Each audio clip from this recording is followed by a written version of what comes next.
Nothing surprising to report. He died of gunshot wounds inflicted from behind. He had an enlarged thyroid and a little arterial sclerosis. And his last meal of fried oysters and cake probably didn't help matters. He's the second Hill Ridge Estate resident this month. First one was identified as a Bill Donnelly. Kind of puts a new spin on their motto. Security is our priority. Those gated communities are pretty strict. Maybe he put too much of that tam bark mulch on his lawn. Well, it was stuck to the bottom of his sneakers. Did you say the shot came from inside the community? Yeah, it looks like it. But their lawyers are so good they've stonewalled us out of getting anything. Is there any connection between Victim 1 and Victim 2? None so far, except for the high probability there's the same killer. I'm sorry, ma'am. This area is restricted. Not again. Don't you know each other? Hi, I'm Shelby Turner. I'm a reporter. For Comet magazine. Is that the zombies ate my babies? Yeah, the scum of the earth, Comet. We do hard-hitting investigative journalism. Perhaps you read a piece of mine a few months back about the Biggerstaff crime family. Dr. Sloan. Sloan, you two are related. See how fast you made that connection? Boy, those zombie children didn't stand a chance. Who's this? Excuse me. It's Paul Foster, the guy you were bugging me about this morning. She barged into the station and demanded to see the investigator in charge. Yeah, well, I finished the autopsy. Well, don't volunteer anything. So what leads have you developed? Nothing I'm going to share with you.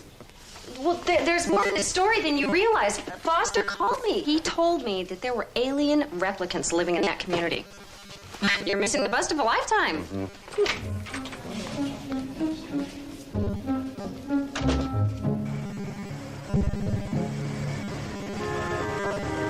Undercover in a gated community of $1 million homes. Captain, we're getting nowhere. We can't get past the lawyers, much less the front gate. Well, I'm not questioning the need for an investigation. It's the undercover part. What are you going to go in as, a inspector? No, as a resident at the victim's house. Paul Foster, as far as we can tell, he has no known relatives. Until now.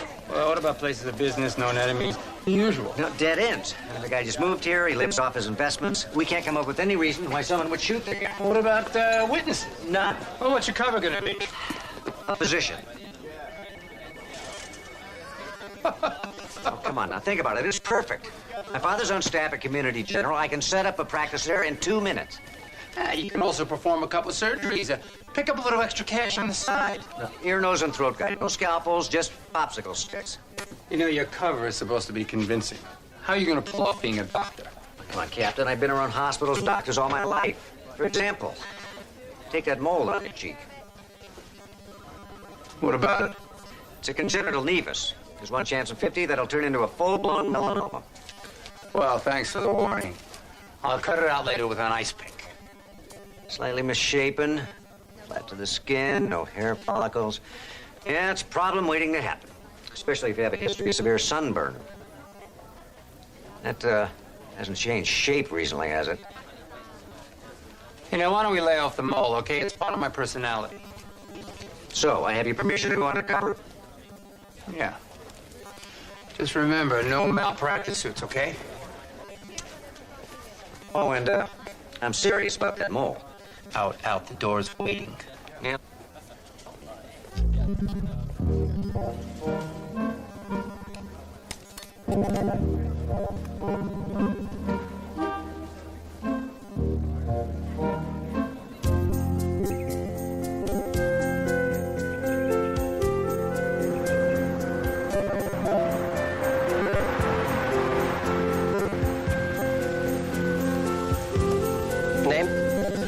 Steve Foster.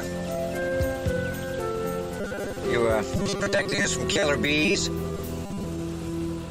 The gun, was a joke.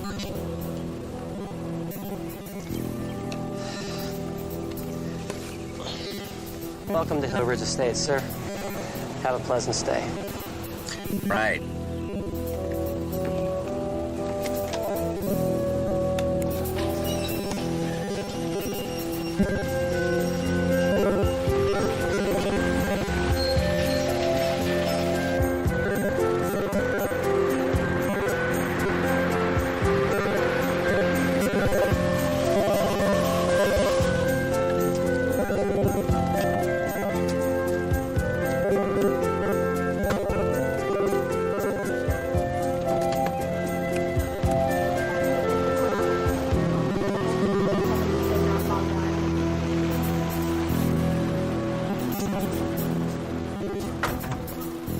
You must be Dr. Foster. I'm Cliff Maloney, head of the Homeowners Association here. I'm terribly sorry about what happened to your brother. Me too. It was a real shock. I don't know how long you and Mrs. Foster plan on staying, but for whatever that period of time, I'd like to welcome you to the community. Mrs. Foster? Hello, honey. I didn't think I'd see you till tonight. I didn't think I'd see you at all. I decided to come early. Wish you'd warned me. I didn't have time. I had to get groceries for the dinner party. Thanks very much for the invitation. I think this is a great way of remembering Paul. It was a pleasure to meet the both of you. Let me know if I can do anything, and always feel free to call security. They're extremely efficient. They have that reputation. Excuse me. You realize the position you put me in? The best possible one. We had to talk. Of course. Suitcases, darling. Wouldn't want to forget my suitcases. Darling, after the trip I've had. Where are you going? We need to talk. Not until we unpack your bags. The master bedroom's up here. You're gonna love it. Better.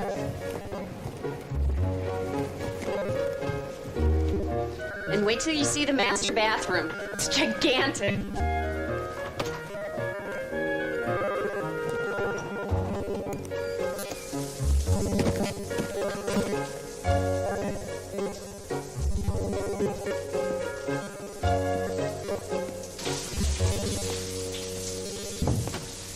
From now on, whenever you hear the shower running, it means I want to talk to you in here. Better acoustics. No, it's the only place that we can talk safely. Why, alien replicants still like water? The place is bugged, top to bottom. You've been reading too many of your own magazines. Paul Foster told me he used to always call me from the bathroom with the water running. He said it was the only place that he felt safe. Well, maybe he felt safe here, but I don't. What are you doing? I'm leaving. The steam is bad for my jacket. Didn't you hear what I said? Paul Foster was scared. Well, he may have been scared, but he wasn't very smart. Cell phone conversations can very easily be intercepted. Well, I think he feels worse than anybody about that. Now that he's dead, that's a condition I'd like to avoid. Well, the way I feel is a condition I might consider helping you achieve. You need me. Oh, I can hardly wait to hear how. I already told them all that I was your wife. If you kick me out, you blow your cover. And how did you find out about my cover? I have my sources. Well, when this is over, you're going to jail for interfering with a police investigation. When this is over, you'll be happy I was here. Now clean up. We have guests coming over. And remember, in case Foster was right about all the bugs, and he was, we are husband and wife even when we're completely alone together. Unless we're taking a shower. You'll feel so much better.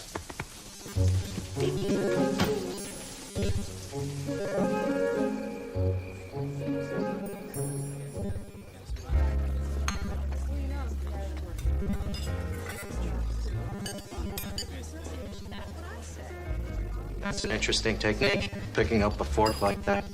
Protects the monograms on the handles. Too many hands would just rub it right off. Well, these aren't monogrammed. They should be. It's an old habit you fall back into when you're trying to keep yourself busy after your brother-in-law dies. You know, it's funny, he never mentioned either of you. There was a strain between Paul and Steve. It's just a tragedy they never patched things up.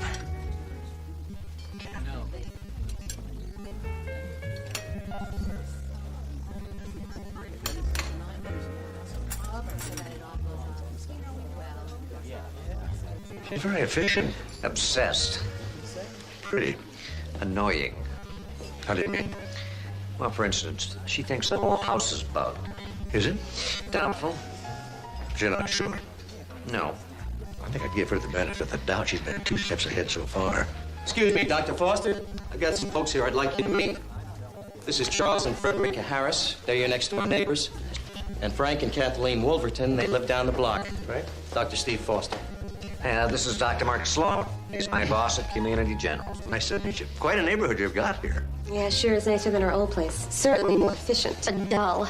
Every property is just like every other property. Askew lawns, shag carpets. There's blonde wood and marble everywhere. But it did put you into redecorating overdrive. You should see it wheel those credit cards. Frank complains, but I've made the house feel just like we're back in Miami. You know, somebody did a nice job with this house. Yes, but it's not warm. I told Paul he really should have used more color. We are so sorry about your brother. It's a terrible tragedy. Thank you very much. Did you know Paul, Dr. Sloan? Well, you know, I don't think anybody really knew Paul. Truer words were never spoken. Thanks for having us, Doctor. We're going to take off. Thank you all for coming. I think I'll go freshen myself. Good night. That's, one long-suffering man. But I'm not. I know what you are. I know what you're doing here. Stay, and I'll tear your heart out and eat it with some berries and cream for breakfast. Ah, Shelby. Great dinner party. Thanks so much for having us. Thank you for coming. Absolutely wouldn't have missed it for the world.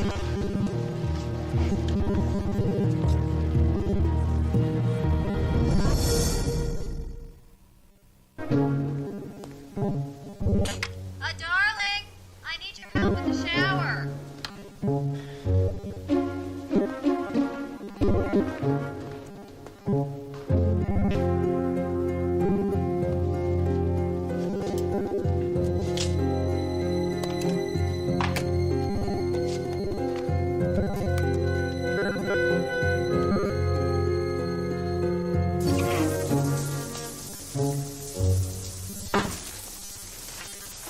I don't see anything wrong with the shower. There. Wouldn't it be easier just to stick those in the dishwasher? That would wash the fingerprints off. Oh, along with the gravy and those little bits of ham. Just run these. We need to find out who these people really are. You set up this party just to get fingerprints? There is a conspiracy going on in this community. I can feel it. There is no conspiracy. There is one bad guy, and I've got a pretty good idea who he is. Who? Charles Harris. He threatened to kill me, like you're trying to do with his steam. That's wonderful. Well, thank you for your concern. Did he say anything about the mothership? Signals from Utah Nebula? No, but he did mention the Trilateral Commission and the earthquake machine the Russians have been using. Okay, fine. Don't take me seriously, but don't come crying to me when replicants take over. Oh, you were right about one thing. The house is bugged. I found a transmitter in the intercom. And? And I found a transmitter in the intercom. Would it kill you to say thanks for the warning? Yes. Now, how far are we going to go with this little marriage deception? Because the people that are listening are not going to stop just because the sun went down. Don't worry. I've got it all figured out.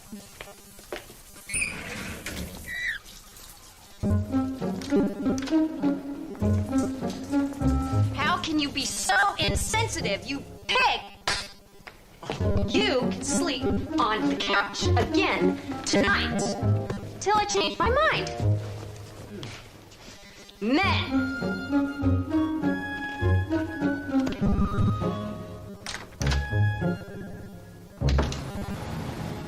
No No, no, no. Oh, come on, Amanda. You don't even know what I'm going to ask. I don't do windows. I do not do dishes, so forget about it. Look, this is the dirty silverware from last night's party. I got to get the fingerprints off of it. I can't go anywhere near the station as long as I'm posing as Dr. Stephen Foster, Otolaryngologist. whatever. All right, I'm going to work with you. I'll squeeze this in between the stroke victim and the guy that got hit by a train. Thank you. You're welcome. Hey! Your congratulations are in order. What are you talking about? A wife and a medical degree all in one day? And I'm counting the hours till I don't have either. All right, I have the chart on Donnelly here, the first Hillridge victim. The circumstances were almost identical to Foster's killing. They both were shot twice, once through the base of the skull and the second time through the heart. And they both were shot from behind at long distances. We're looking for a professional sharpshooter. Sounds like a warm and welcoming community you live in. Amanda Bentley, pathology. Yes, I'll be right down. Steve, you're not going to believe this. You have a patient waiting for you downstairs. Right. I'm not joking. They want you down there stat. That means fast. I know.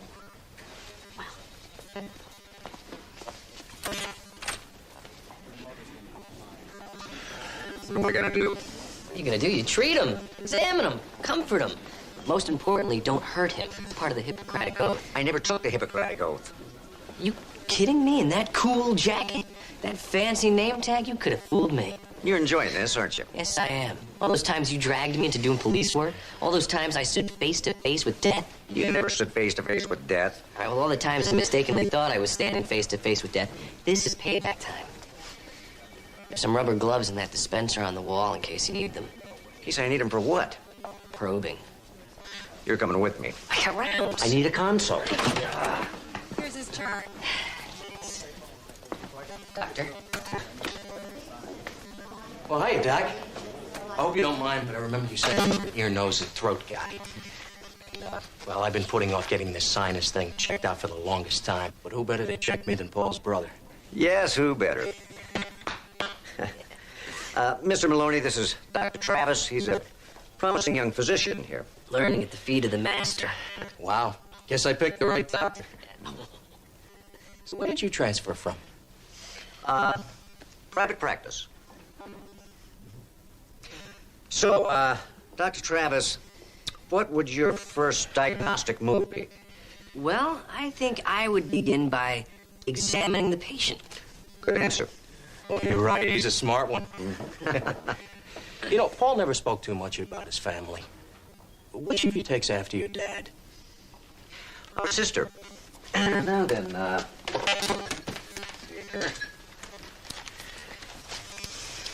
Which end of the depressor do you use? this one. Now, open wide. Should you be examining the patient? Well, I need a baseline for the purposes of comparison. Say, ah. Ah. Yeah. Mm-hmm. Well, it's a good thing I decided to take a look. This tonsil back here is pretty inflamed. Oh. This one back here. We'll, discuss that tonsil later, Doctor, but I'm afraid I may have to take it out. Whatever you say, Doc. You know, it's a terrible shame about Paul. I just can't imagine why anyone would want to harm a man like your brother. Neither can I. All righty, then. Let's just have a look, shall we? Can I get a new one of those? That one's kind of wet. Oh, you know what? We won't even use a tongue depressor. That's how good he is. Yeah, here we go. You know, I think I'll refer you to one of our allergists. Huh? We only have one allergist. And that's the one I'm going to refer you to. Good. Because I'd like to get to the bottom of this. Mm-hmm. See to it, will you, Dr. Travis, and make it snappy. We're late for round. It's the best.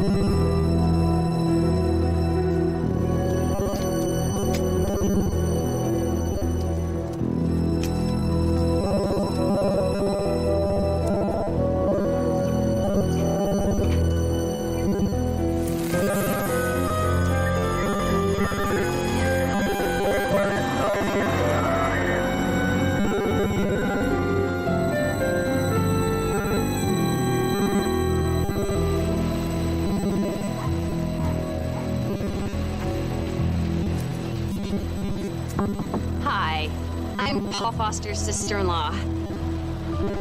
The house around the corner, the stucco one with the tile roof. They're all stucco. And they all have tile, ma'am. 450. The TV's broken. I think the cable's out. I'll come have a look.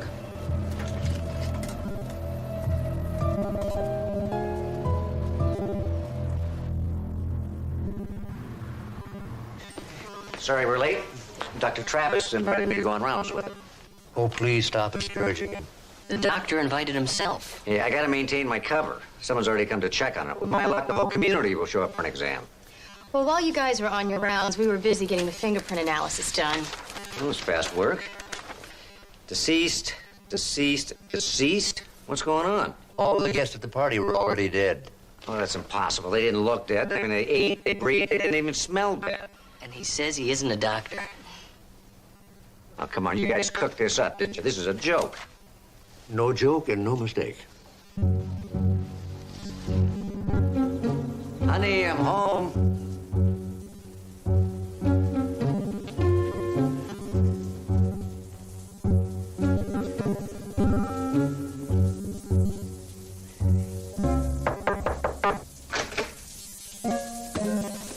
Why did you knock? Married couples don't knock, they barge in. At least that's what my ex-husband did. It's one of the reasons I divorced him. And where have you been all day?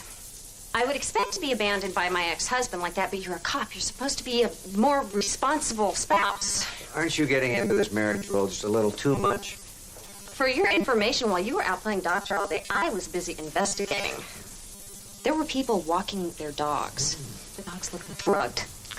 So did the people, for that matter. Really? There were workmen. They were supposed to be workmen. They weren't working. They were watching me. No, why wouldn't they watch you? You're new here, you're pretty. You really think I'm pretty? Just get to the point, will you? There were milkmen delivering milk. Now, who delivers milk these days? Milkman? Okay, how about this one? I asked the cable repairman to come check my reception. He came without an appointment. Now, that is strange. Did you run those prints? Yeah, we ran to prints. Well, are you going to tell me about it willingly and get over with, or am I going to have to pester it out of you?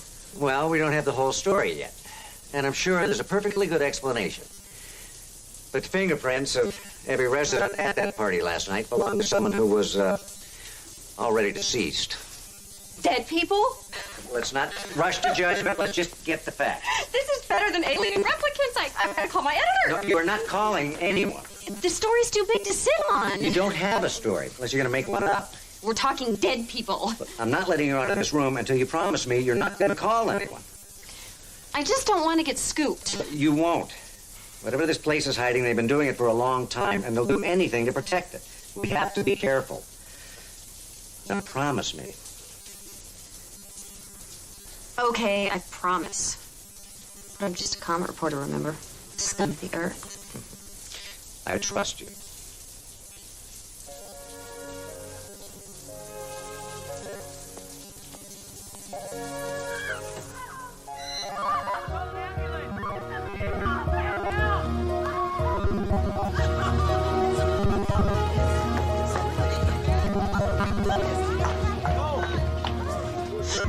Fell changing a light bulb.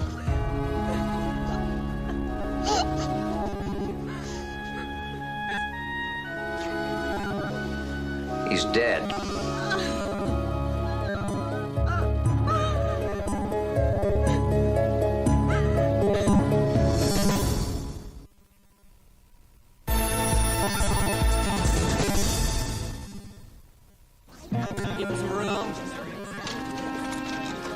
Cause of death looks accidental. Mr. Harris broke his neck the moment he fell.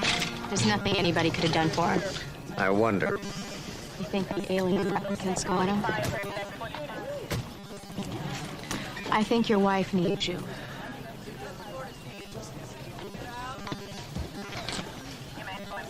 You okay? I'm tired. My stomach's upset. I've seen enough death for one lifetime. Take me home.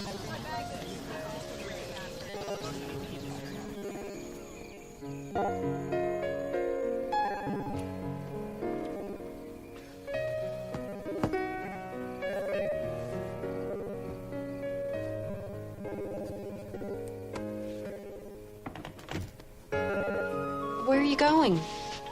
To sleep in the couch again. Remember? Don't, please. After everything that happened today, I really don't want to be alone. Would you mind staying up here tonight? Not at all. Honey.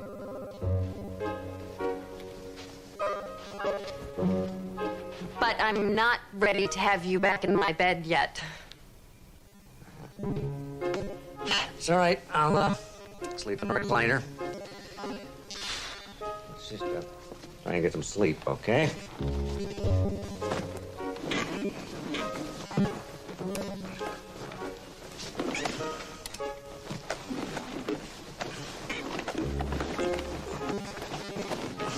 Always loved recliners.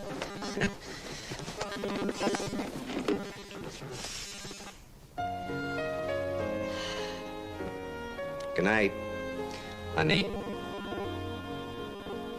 Good night, darling.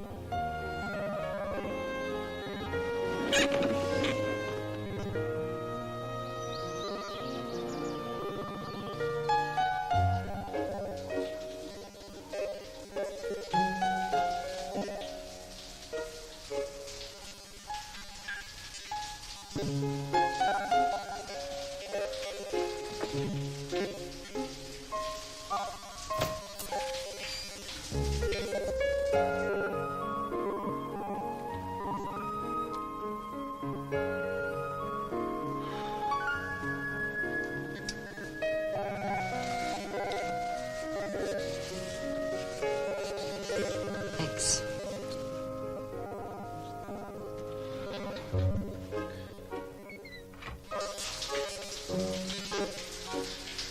Listen, I gotta go, but do me a favor, will you? Stay out of trouble. Walks around the neighborhood. Well, it's a new day. Something terrible is going on in this neighborhood, and I intend to find out what. This is a murder investigation. I don't want to come back here and find out you're the latest victim. There won't be. I promise. I mean it, Shelby. I know you do.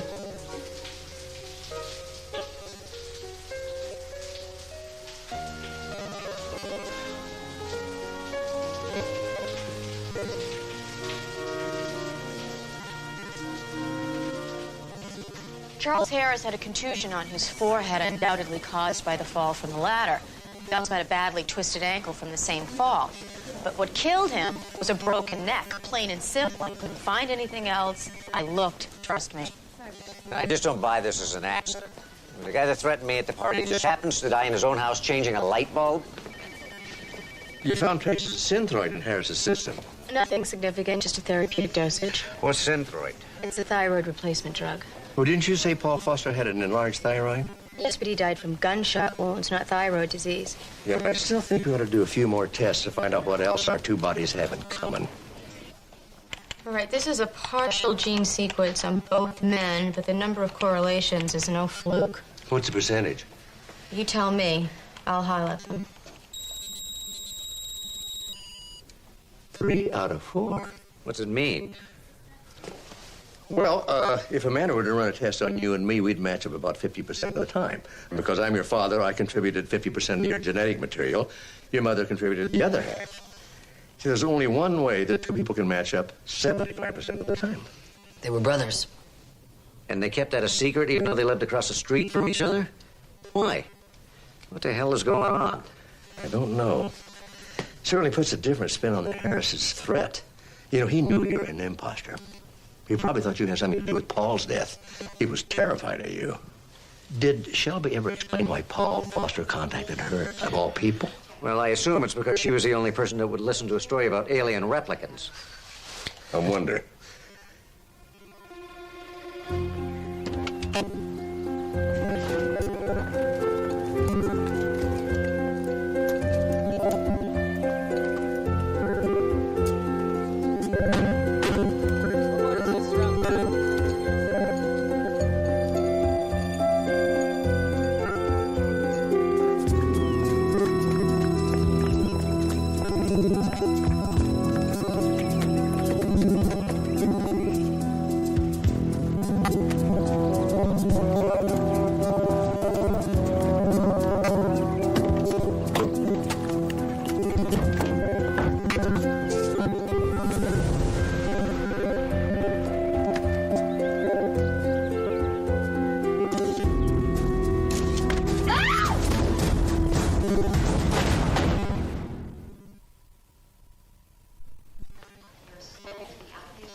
Hi. Hi. Am I looking at the same guy that gave me the gift subscription to Smithsonian Magazine? Yes, you are. But I'll tell you something. I think I want to subscribe to Comet Magazine. This stuff is great. Did you know that there's an entire civilization of trolls living 11 miles under Mount Etna? No, I must have missed that chapter in social studies. Well, by God, Shelby knew about it because she wrote an article. And she did a 3-parter in here on spontaneous human combustion. You know that just one extra burger boy with cheese causes your body to pass critical mass to go up in flames? Why are you doing that? Because I wanted to find out what the connection between Paul Foster and Shelby was. Well, she said he called it from Hill Ridge Estates. I think she knew him long before he ever arrived at Hill Ridge. You're kidding. Look at this. Just after the article on the rat people living in the sewers of New York, there's a genuine piece of journalism right there about the biggest staff crime family in Miami. She mentioned it the other day. This was written 7 months ago. 4 days before a big bus took that family down. Now, the Godfather family goes on trial this week in Miami. So you think Foster was the unnamed source that she mentions in the article? I think when he found himself in trouble, he called the one person he thought he could trust. But what kind of trouble? And don't say alien replicants. Look at this Miami newspaper. The 4 principal witnesses in the Biggerstaff case have been put under protective custody. And all the residents at the Hill Ridge Estates have assumed names. And all the fingerprints match up with dead people. Our tax dollars are worth. Except out of the 4 protected witnesses, 3 are dead. Well, our tax dollars don't work that well. Well, at least we know how the 3 victims are connected and why they were killed. We don't know who the 4th witness is, and we don't know who's trying to kill him. Headed back to Hill Ridge? Yeah, I think it's time to find out what's really going on.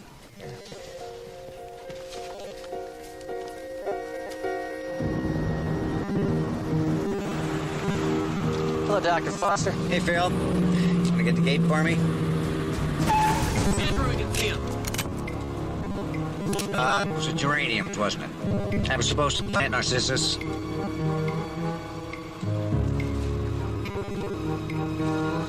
Lieutenant Steve Sloan, LAPD. I want to talk to the man in charge.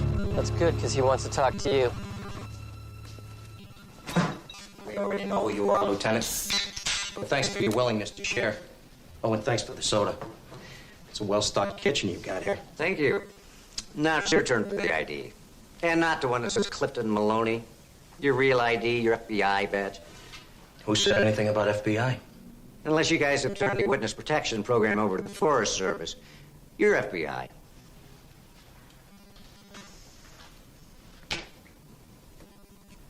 I assume you've increased security on the 4th witness in the Biggerstaff trial. Well, that's very good, Lieutenant. But since you're fishing for his name, I'll just cross you off the list of potential assassins. I appreciate that. What I don't appreciate is you keeping this secret from the local authorities. Specifically me. It's federal jurisdiction. Yet dead bodies keep turning up in my jurisdiction. Oh, and I suppose that justifies you coming in here undercover and potentially blowing the entire thing. Oh, no, you guys are doing a great job of that all by yourselves. 3 dead witnesses out of 4. You ever consider it might be an inside job? Now, wait a minute, Sloan. Seems to me you could use some help from someone objective, like the LAPD. Okay. You want in? You find out what your lady friend was doing here the night Paul Foster was killed. See, our perimeter surveillance cameras caught her on film. She lured him to the north fence. He was shot on his way there. Those shots came from behind. She couldn't have done it. No, but she's obviously involved, or she wouldn't have been there at all. She's probably involved in 2 other murders as well. We just can't get her to tell us how. Where is she? She's here. She's fine. She better be. Get her. You know, you really should have brought me in on this earlier. Oh, took us a while to check you out, Lieutenant. And then we were hoping she was going to slip up and tell you something. And all you got was the sound of running water. She's a very attractive woman. You got enough to charge her? Not yet. But we will. Steve. Thank God. You all right? Yeah. Good. Shelby Turner, I'm placing you under arrest. You have the right to remain silent. What? What do you think you're doing, Lieutenant? I'm arresting you for interfering with the police investigation. You can't do that. Well, you prefer I take her in as a material witness in a homicide? I prefer you leave her here. I've illegitimate charges I can bring against her. You don't. As soon as you do, let me know. I'll return her to your custody. In the meantime, she's my prisoner and she's going to my jail. You're interfering with a federal investigation, Lieutenant Sloan. Under the circumstances, it's my sworn duty to interfere. You can't even keep your own witnesses alive. This isn't over. Got that right. As soon as he uncuffs me, I'm gonna strangle him. Keys. Give him the keys.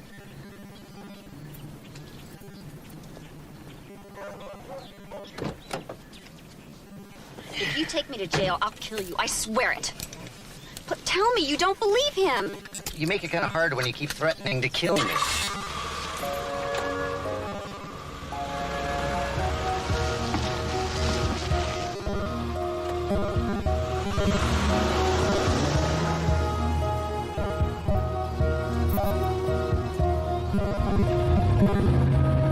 Right. Look, you've been playing the sullen cop for 45 minutes. Are you gonna uncuff me and we can talk about this or not?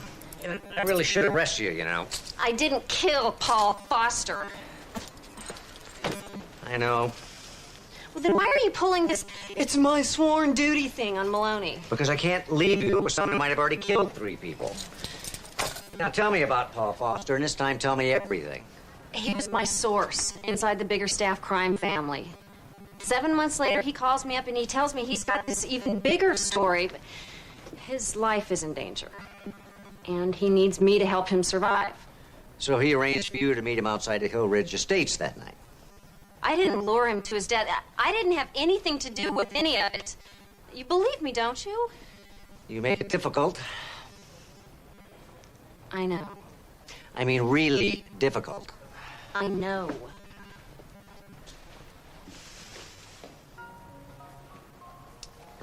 I can't believe this. What, that you're falling for the scum of the earth? Well, I can't believe I'm falling for someone who would call me the scum of the earth. I never said that. You sure? Absolutely. Well, then.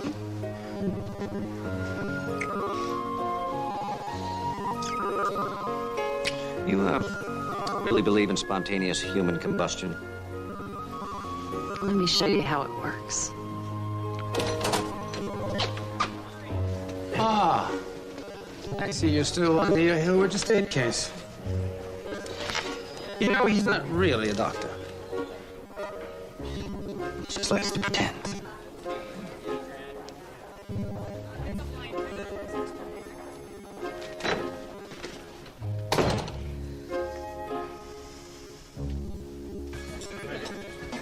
So then I opened up the back of the phone truck and I see all this equipment inside. Miniature cameras, parabolic microphones, even ammunition. All of a sudden, a couple guys grabbed me and they tossed me inside. The truck was parked in front of the Wolverton house, wasn't it? How'd you know? Just a guess, because at your dinner party, Kathleen Wolverton said her home was Miami. Where the bigger staffs operated. Nice guess. Doing a job at the Comet? No thanks. So we know that Frank Wolverton was the 4th witness, but we're still no closer to finding the killer. I think the FBI is behind it all. I think this is a conspiracy that reaches to the highest levels of our federal government.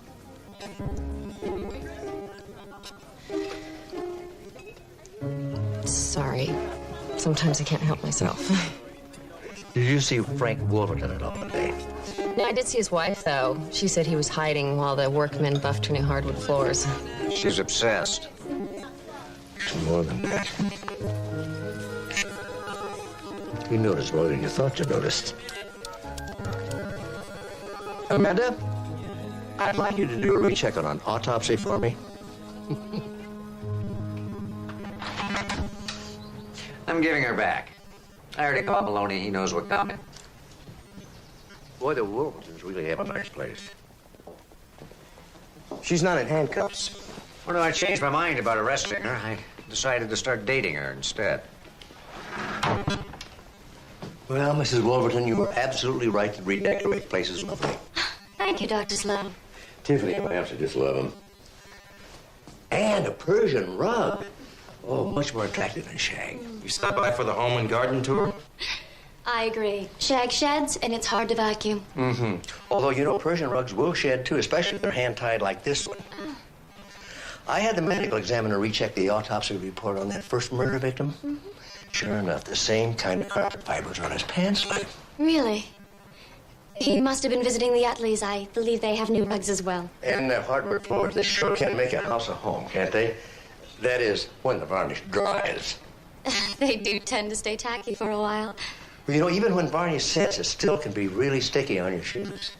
Yes, I guess. Mm-hmm. That's why we found tan bark from your lawn on the bottom of Paul Foster's shoes the night he was murdered. It stuck to the varnish that he had picked up from your new floors. Foster wasn't here the other night. At least I didn't see him. Your wife did. He probably told her he was leaving here. He was scared that he was going to be the next victim. And your wife made sure he was. And forensics also found some varnished flecks on the entryway to Charles Harris's home. You tracked it in when you went in there to kill him. I'm being set up. Frank, don't listen to them, please. Kathleen, what have you done? She used her designer touch on all three of the other witnesses. That's what she did. And you were next. I don't understand. Of course you don't. I wanted my life back. Couldn't stand to live here for another day. When I found out about the amount of money the bigger shops were offering for witnesses, I couldn't pass it up. And since you're a crack shot... Skeet. Off the back of Daddy's yacht. I thought you loved me. I loved you in Miami. I didn't love you in California. This isn't home, Frank. No matter how much redecorating I did, it would never be home. You would trade my life for a house in Miami. The right house.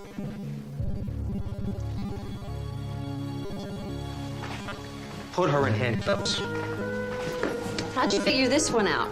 Good forensics, logical deductions. One very big guess. It's gonna make a great story. You know what's so cool about it? What's that? There aren't any mutants in it. I thought you loved mutants. Isn't that a job requirement for working at the Comet? I think I might sit on this story for a week or two. What do you think about that? Why would you do that? Give the FBI a chance to relocate some of its witnesses. Well, how about that? A reporter with integrity. Well, how about that? A cop with attitude. I left my makeup in the bathroom. I'll be right back. And then we can stop playing Dr. and Mrs. Foster. Yeah, I guess we can.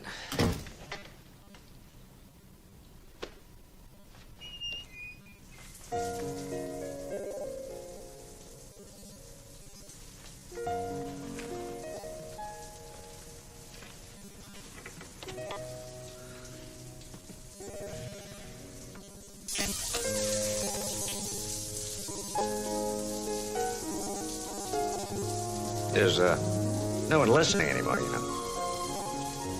I know.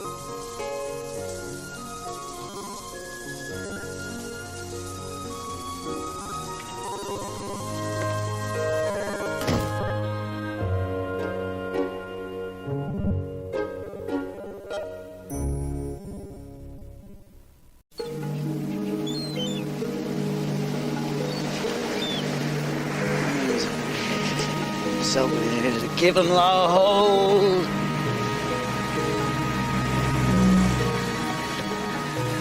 Free the hold.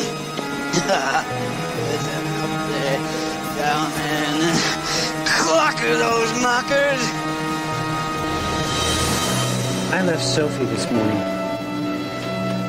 Why? Why do you think? So I could be with you. I'm married. Oh, believe me, Sin, there's plenty of money to go around. Just tell Richard the marriage is over. We'll move in together. And there'll be no more sneaking around. Come on, my marriage isn't about money. I love Richard. Yeah, but what about us? Ethan. You're great. You're the best. You're so much fun. Doesn't mean I'm gonna leave my husband. Come on. Come on. Come on.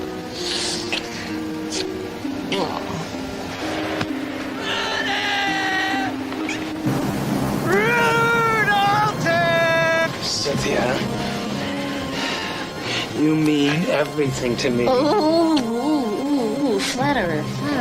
Oh, Turkey! Oh, Turkey! Hey! Get out of here! Run! Ethan! You want to go to jail? Ethan, Foster, get in here! Rid of the neighbors. What is wrong with you? I am just sick and tired of that bum. Look. Richard will be home any minute, okay? He'll take care of it. Come on. You gotta go. I love you. Go. Just go. Go.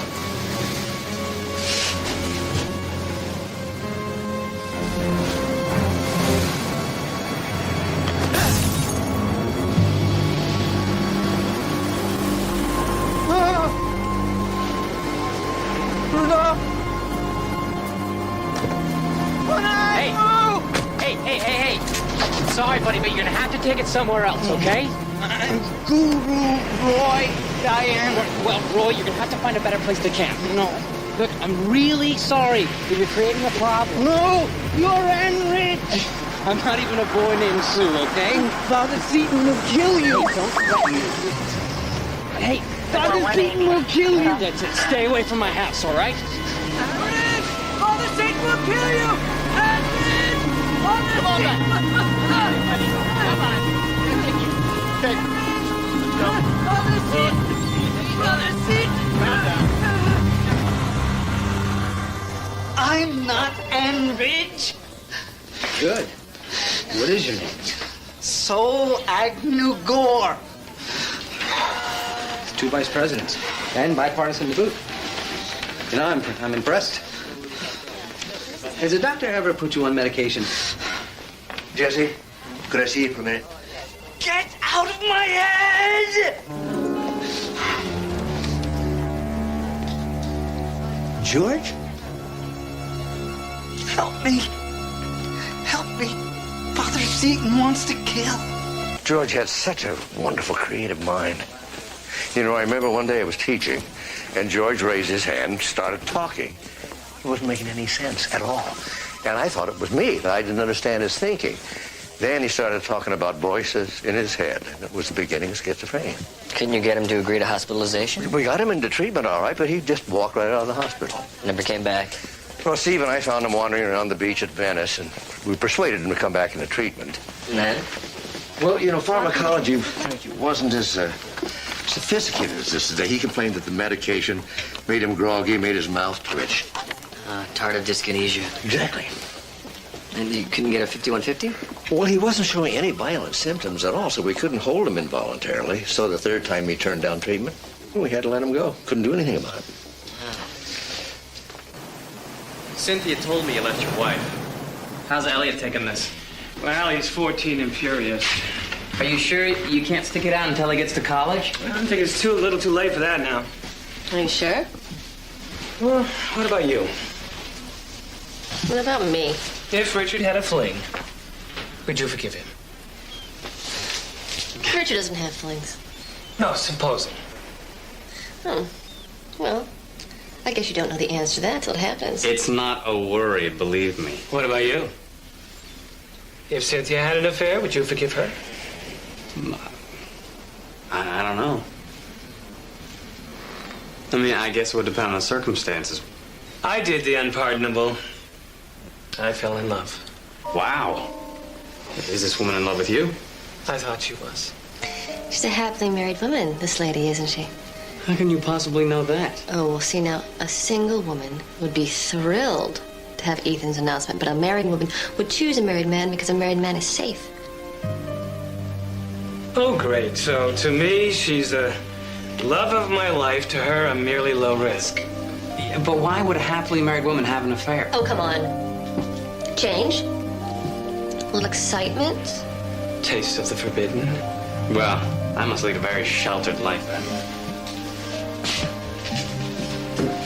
I'm not going to suggest you do what I did, Richard, but I gotta tell you, the sex was great.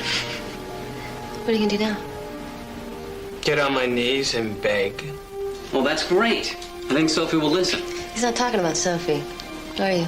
No, I'm going to tell my married friend that I love her so much. I'm willing to continue the affair on her terms.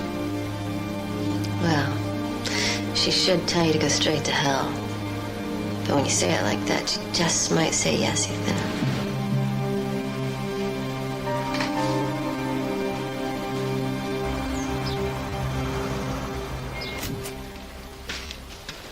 Mark. Oh, good. Jesse, would you take that? Yeah, sure. And this. Huh? And this. There it is. There, what is?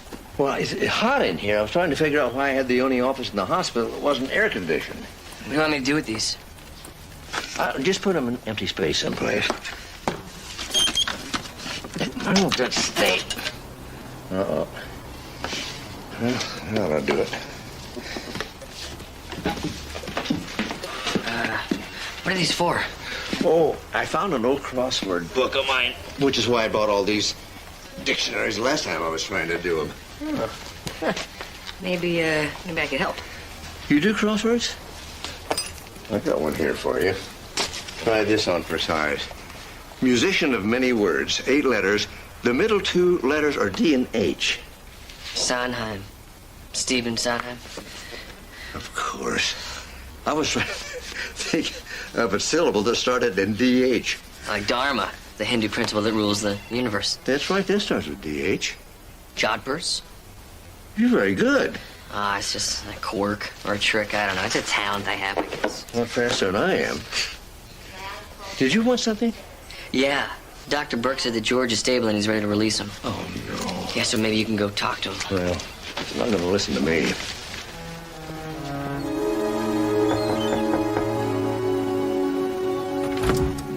I don't want you to say a word. Just listen. Sophie. No, not one word, or I won't be able to get through this. Elliot's a mess. He can't understand what you're doing, neither can I. So I'm making a one-time offer. Tell me it's over. Come back home. We won't ever have to speak of this again. What makes you think I want to come back? You have a son. What good is it going to do him to have a miserable father? Since when did I make you miserable? Since I found out what it's like to be in love. Who is she? Who broke up my What marriage? difference does it make? We never loved each other anyway. You married me? Oh, you bastard. I had money. You had looks. That's not love. It's just enough. I'm gonna make you pay for this.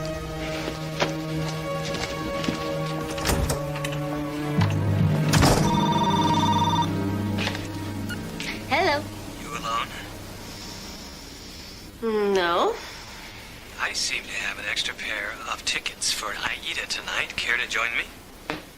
Let me check with Richard. Who's that? Ethan has an extra ticket to Aida. Is that the one where they're sealed in the cave and use up all the air by singing? Yes, it's a beautiful love story. Mwah. Go. You sure you don't mind? Let's see. Ethan gets a friend when he needs one. I get to stay home. And you get to go see that ridiculous opera. Sounds like a great deal to me.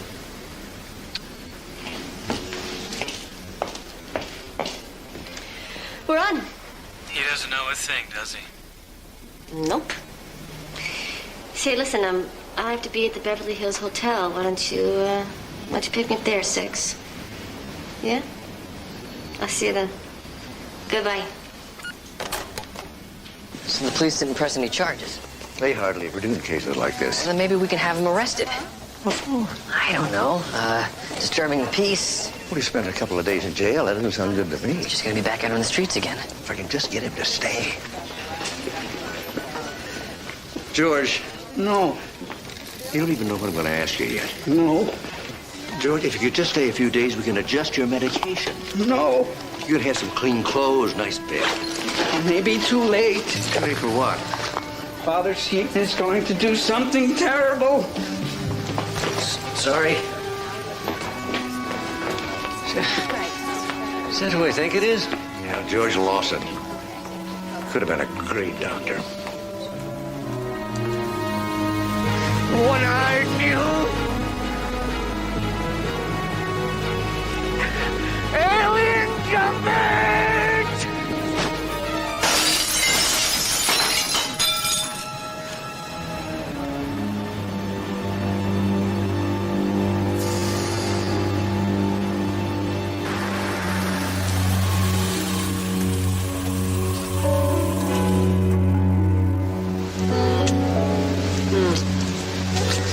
Oh, they're so bad. The worst. Here, come for a drink, huh?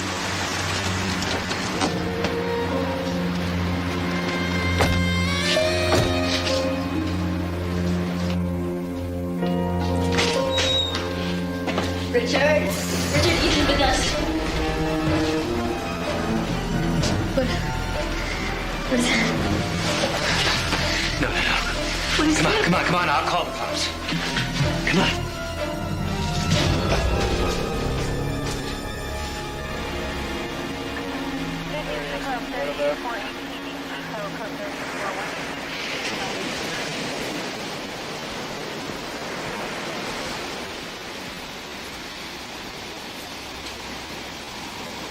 Mr. Lawson? Take it easy. Mr. Lawson, I need to ask you a few questions. You're Eli. Eli the cop. I'm Lieutenant Steve Sloan. Dr. Mark Sloan is my dad. You saw him at the hospital yesterday? You remember? Yeah, look in your bag. It's Demon Truth.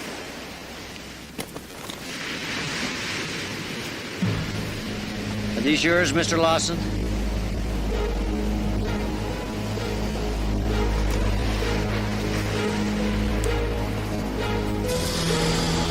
Is this knife yours? Father Seton. Demon Truth. Father Seton. Demon Truth. Father Seton. I'm sorry, Mr. Lawson. Put your hands behind your back, please. Mr. Lawson, I'm placing you under arrest. You understand what I'm saying to you? Father Seton did it. Father Seton. Father Seton. Carl Mason. George, I'm Dr. Jesse Travis. I've treated you here before. Where's Carl Mason? Jesse, this man needs to be put in lockup. Yeah, not until we get him stabilized. Take Dr. Burke and tell him you need him in the ER stat. Connie Mint. Stay with him in the ER. George? Believe the Tin Men icon. George, I'd like to believe you. I don't know what you're saying. Let's go. What happened? Just a second, Dad. Look, take down anything he says, no matter how little sense it makes. What happened? It looks like one of your former students may have committed a murder. No. Are you sure? We found him on a beach right outside of the crime scene. Who was it? The victim's name is Richard Fielding. How do I know that name? He's the homeowner that called the cops on George Dawson 2 nights ago, claiming premeditation. If we could just have found a way to commit George, it might never have happened. Dad, you can't blame yourself. Is that what I tell Richard Fielding's widow? Dad, sometimes people just slip through the cracks of the system. A man's dead. I failed a patient and a student. Can't just rack that up to the system. Let it go at that. You have my cell number. Please do not disturb the widow. You can call me about any details. Thank you. They have to do an autopsy before releasing the body to the funeral home. As soon as they do, I'll finalize all the arrangements. Oh, thank God you're here. How do women handle this on their own? That's something you'll never have to worry about. I thought he was just a harmless drunk. Yeah, well, we all did.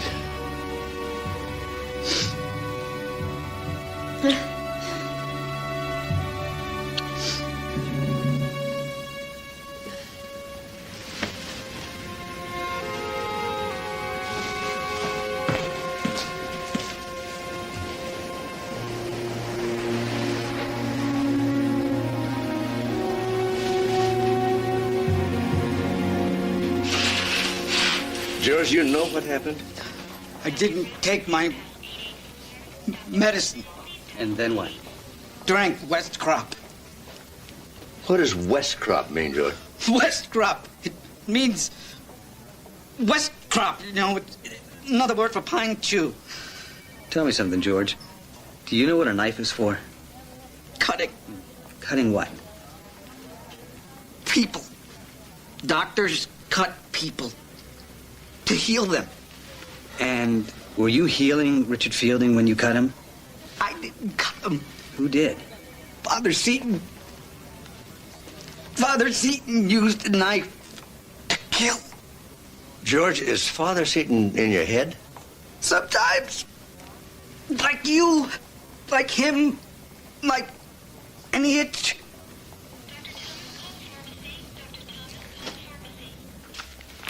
Hey, how is he? Well, now that we got him on meds, he's stabilized. Well, the bad news is, since he's stable, he can be moved to jail. Jail? He should be institutionalized. Yeah, well, that's the worst news. George just admitted that he understands that a knife is a lethal weapon. So by today's standards, that means he can be tried and found guilty of murder. Whatever happened to not guilty by reason of insanity? Well, that went out when Hinckley shot Reagan. We're tough on crime these days. By any medical definition, George is a dysfunctional, disorganized, paranoid schizophrenic. By today's legal definition, George is sane. That's the craziest thing I ever heard. Yeah, well, crazy is neither a medical or legal term. What about George's own private language? Well, it's just that. You know, there are identical twins that have a private language. That doesn't make them insane. Is anyone else here cold? Why is it with modern technology, everything is either too hot or too cold? Too young or too terribly old? Maybe that's it. What, Cole Porter? No, maybe George is speaking in rhyming slang. Like when a Cockney calls his keys dancing fleas. Yeah? What would rhyme with Father Seton, then? Fields of Eden? Not that helps us. Rhyming slang doesn't have to be direct. Take lemon, for example. In Cockney, lemon means girlfriend. Lemon and girlfriend don't rhyme. Yeah, exactly. But lemon is short for lemon curd, which rhymes with bird, which in British slang means young, attractive woman, which can take you to girlfriend. That's impenetrable. Yeah, but not to a Cockney. I bet you that George's language is perfectly understandable to him. Jesse, didn't Steve say he was having an officer take down everything that George said? Yeah. Do you want me to see if I can go make sense of it? Yeah. Yeah, if this slang rhyming thing works, we might have a hope of saving George. Sounds like a stretch to me. You know, Mark, you should really get someone to fix that. Yeah, I know it. Old hospital.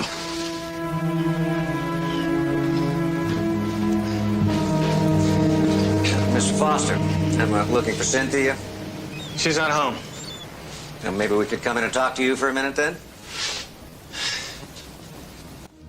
This is Ethan Foster. This here where Cynthia's husband's body was found. This is Dr. Jesse Travis. We'll stay here. I'm sure you understand. Yeah, of course.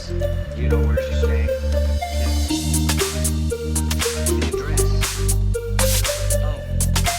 Ocean Shores.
won't happen again.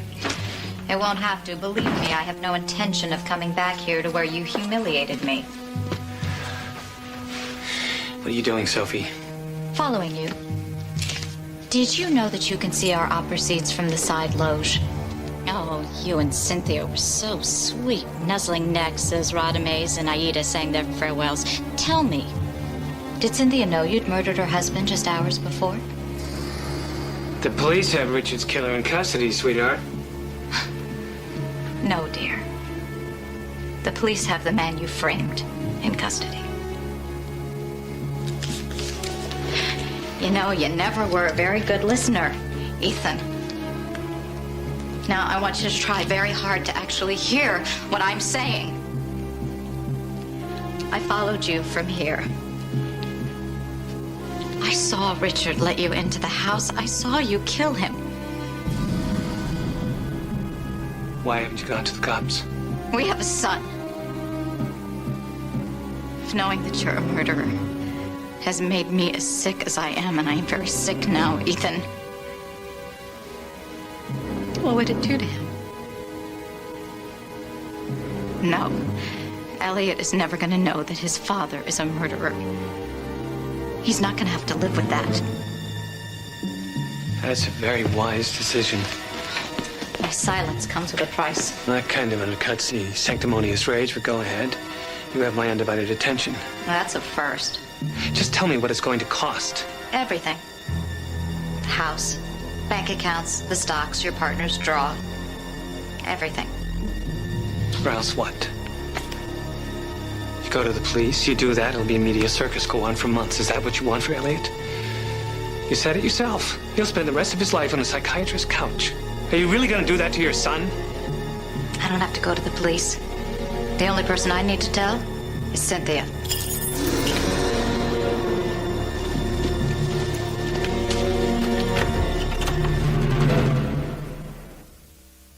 You know, Jesse's right. How many women do you know who would let a man pack their clothes? I agree. But even if there was something going on between Cynthia and Ethan, it doesn't mean... Hey, break it up! You lousy bastard! It makes more sense than what he calls most people. Now let him go! It's who you are! Don't start. What is he, crazy? A non-functional schizophrenic of the disorganized type? George, you just gave a complete medical description of your condition. So? Well, all those other words, what are they? Code? It's how my voice speaks. In my head. The voice in my head. I have to talk like my voice. Or what? Bad things, bad things. He is crazy. Just leave him alone, okay? George, we've checked with the Catholic Diocese, the Greek Orthodox Diocese. There's no Father Seton in Los Angeles. Father Seton kills. Are you Father Seton? No! Is Father Seton the name of the voice in your head that tells you what to say? No, that's Dominic Yavi. One last question, George. Were Cynthia and Ethan having an affair? They were true Alders. Is that a rhyme, Alders lovers? That's a terrible rhyme. No. George, if you just help us understand. I know. You're an almond cork roast. You're an almond cork roast. Rhymes with toast.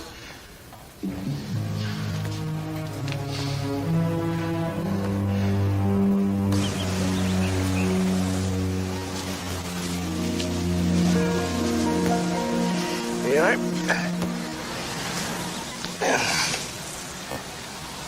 I hope you two will forgive me, but there's really no polite way to put this. Were you having an affair? Yes. There's no point in trying to hide it anymore, I guess. What difference does it make anyway? Did your husband know? I really don't see Richard how... was, very naive about these things. Almost made it too easy. You make it kind of sound like a game. It was. It was a stupid game. Don't say that. Ethan, every time I look at you, I think I could have been spending that afternoon Yes, Richard. You couldn't keep your hands off of me. That's what it's about. That's what it's all about. Look, I know in time you're hoping I'm going to fall in love with you. Don't. Okay? Excuse me.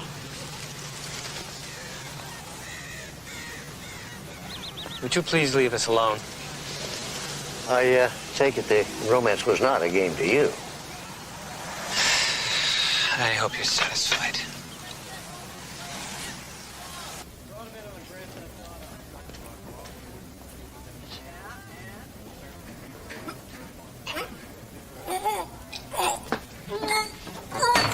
Hi, Michelle. I've got to do an evil room machine.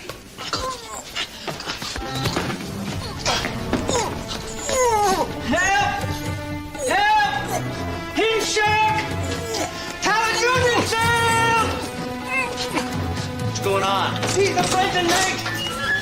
Try the Amco! Get me a medic fast! Not the bin rag! Got time for your gibberish now. I need a medic! Is anybody coming? He's not in her bag, not breathing. Yeah, I can see that. Medic! No time. He'll die. Your fault. Knife. Oh, no chance. He'd die.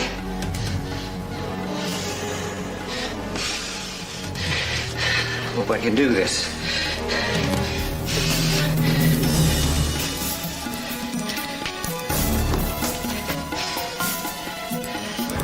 Here.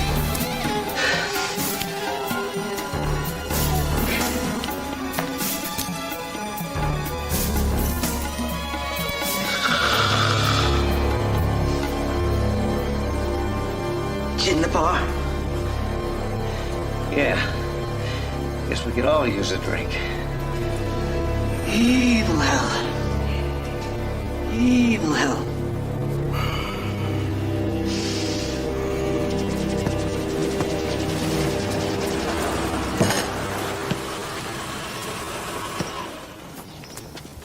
Hey, great shot, son. What do you say? How about a little one-on-one? Come on. I missed. Look, I know you're mad at me. Things aren't exactly great for me right now. The least you can do is listen to me. The least you can do is get off my property. Elliot, go inside. You gotta let me talk to the boy. You don't get it, do you? You have no place here. When I said everything, I meant it. Elliot's not a piece of property. Elliot is not going to have anything to do with you. I get sole custody, Ethan. Is that clear? And don't even think about fighting it. Because if the court asks for a reason why you're unfit to have custody of the boy, I will give them one. You're taking this too far, Sophie. Let me take it farther. You show up here again, I'll call the cops. And I won't be talking about a restraining order.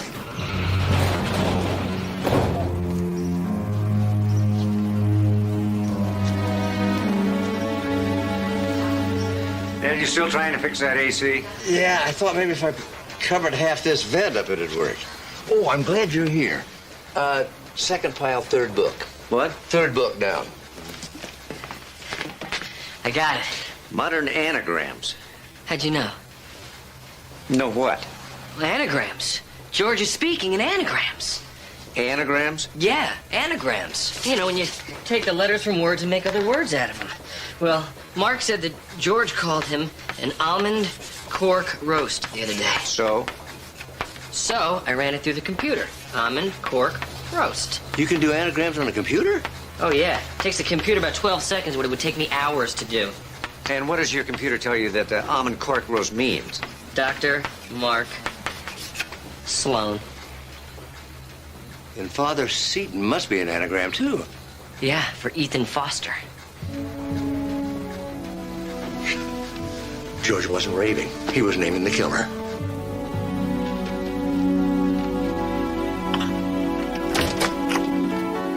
How kind of you to make a house call, Dr. Sloan. Well, not really too kind, Father Seton.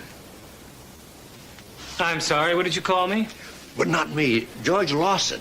George kept insisting that somebody named Father Seton murdered Richard. It turns out that Father Seton is an anagram for Ethan Foster.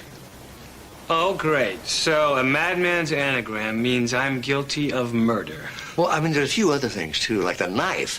For instance, it had been wiped clean of fingerprints, but not of the blood. Now, why would somebody do that? I really don't understand how crazy people think. Well, I don't think it's that crazy, really. I think it was a deliberate attempt to frame George for a murder that you committed. Did I tell you about George's clothes? I'm sure you will. Well, George refused to wear clean hospital garments. In fact, when he was arrested, he was wearing the same soiled clothes he wore the first time he was brought in. Well, clothes do make the man, don't they? Or unmake him, perhaps. See, George would have had to put on new clothes to commit the murder and then change back again. Now, that doesn't fit his delusional pattern at all. Well, try this. It's really uncomfortable to sleep in blood-soaked clothing. Isn't that odd that you would know that? And also, there's a question of the entry. The glass in the sliding door was broken, but the front door was unlocked, which led the police to believe that Richard had let the killer in himself, which is something he'd do for a friend, but hardly anybody he'd had a fight with 2 nights before. You know, so far, I've only heard reasons why George didn't do this. I haven't heard word one about me. You know, I had my son run your license plate through the computer records. And you got a parking violation that afternoon in Malibu. I promised to pay the fine. So I thought you were picking up Cynthia in Beverly Hills. Yes, I did that. After I left Malibu. Did you see Richard that afternoon in Malibu? I don't recall. Well, a neighbor might. You know, now that we know who we're asking about, the police are going to canvass the neighborhood. You sure somebody didn't see you on the beach that afternoon with George Lawson? What do you think they saw? You planting evidence. And, of course, forensics are going to re-examine the knapsack George was carrying, too. Is this supposed to frighten me? It really should. Because, believe me, the next time I knock on your door, I want to be with my son, and we'll be here to arrest you. And that'll be the last time that you open your own door again.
George identified Ethan's photograph. We know Ethan Foster is guilty. Yeah, but we can't prove it, Dad. This is an election year. The DA needs somebody who can prosecute. You said he'd be willing to put an innocent man on trial? All we've got is speculation and a suicide.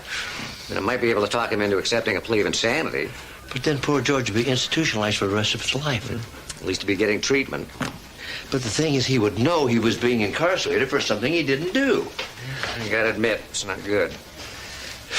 There must be something we can do. With Ethan Foster dead, I don't know what that could be.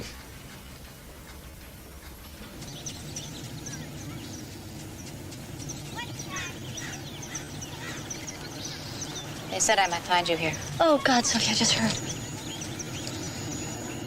Are you blaming yourself? You knew. And you didn't. I'm so sorry. A little late, don't you think? Yes. I feel terrible. Oh, you'll feel worse in a moment. You have to believe me, I never thought he would kill himself. Of course you didn't. Just like you never thought he'd kill your husband. What? Your lover killed your husband.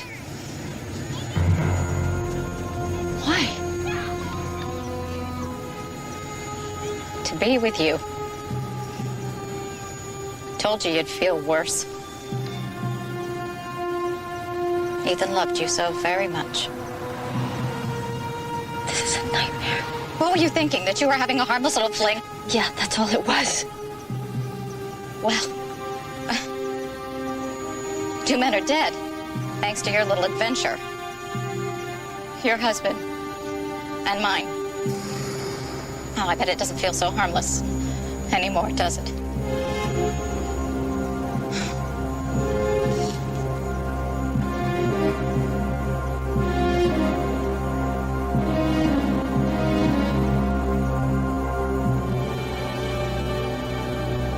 You have to believe me. I didn't know. Well, it's not your testimony that's important, Mrs. Fielding. What I need is Mrs. Foster's cooperation. You'll never get that. Look, if I have to, I will get on the witness stand myself. I cannot live with the idea of an innocent man being convicted. And say what? Everything. Everything that Sophie told me. It's hearsay. It's inadmissible in a court of law. What if I say Ethan told me? Well, that would be fine if it were true. The dying man's declaration is an exemption to the hearsay rule, but you just told me that Ethan didn't confess. What difference does that make? It's called perjury.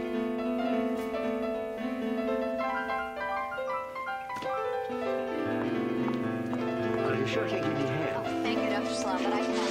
You know, I think we should discuss this inside. Anything you want to say, you can say out here. Mrs. Foster, I know terrible things happened, and I know you were no party to them. I'm here to beg you to come forward. I can't do that. Why not? I have a son, Dr. Slav. He knows his father committed suicide. Do you have any idea what that means? Yes, I do. It means he's at much greater risk to commit suicide later in his own life. I can't allow things to get any worse for my son. He is never going to know his father is a murderer. Even if it means an innocent man goes to jail. That's not my concern. I only care about my son.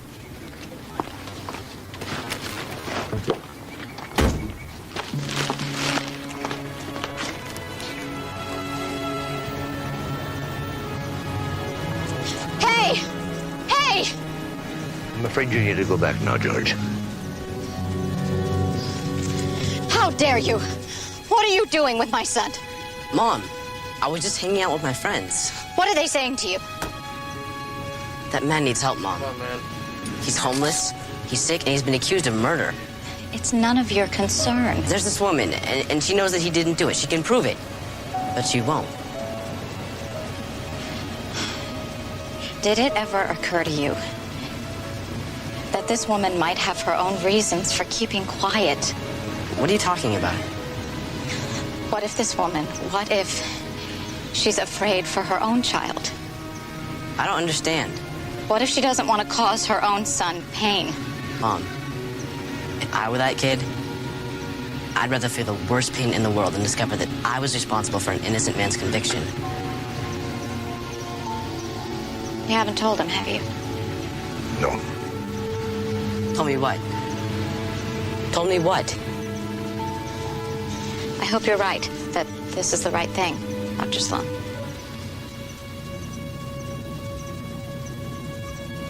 Come on.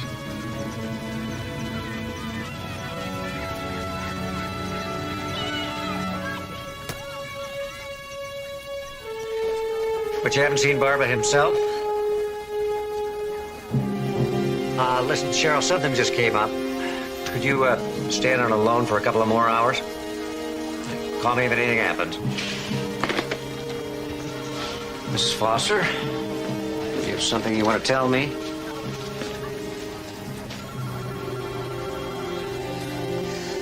George, I'm going to try you on some of the new atypical antipsychotics. I want you to take those. If you just stay here in the hospital, we could monitor your side effects. No, it hurts. What, the new drugs hurt you? No, the pale shot. You know, me in this place, this hospital. Oh, yeah, well, You once spent a lot of time in this hospital. That's why You come and see me, won't you? And let me know how you're doing. you could come see me. Absolutely. Hey, Doc. Not you. The other Doc. Me? Yeah, Dr. Demento. Thank you for saving my life. You called me doctor. Man, I don't know what kind of demons you've been chasing, but I gotta tell you, I'm real glad I got locked up with a doctor. Well, that's... What, George? First time I've been called doctor. To me, you're the best.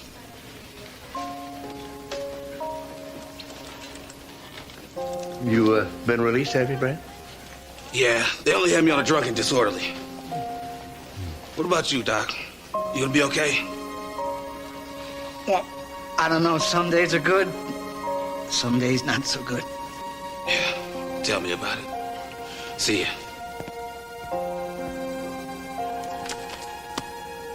Doug Luck, Dr. Slum. Speed dog. Doug Luck. Doug Luck. Good luck.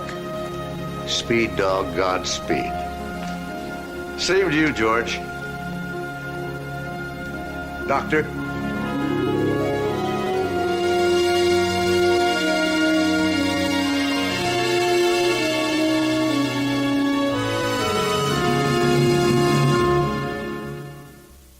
Tonight on an all-new Late Show, it's the one and only Kathy Lee Gifford. Plus, know your current events tonight and Friday. Don't miss the return of Madonna. Now your local news.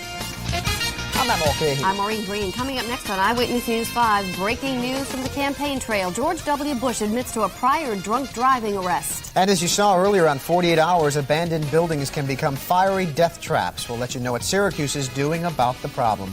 Those stories plus Jim Barrick's precision forecast. Eyewitness News 5 is next.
Giờ là mới lục sóc dài lên.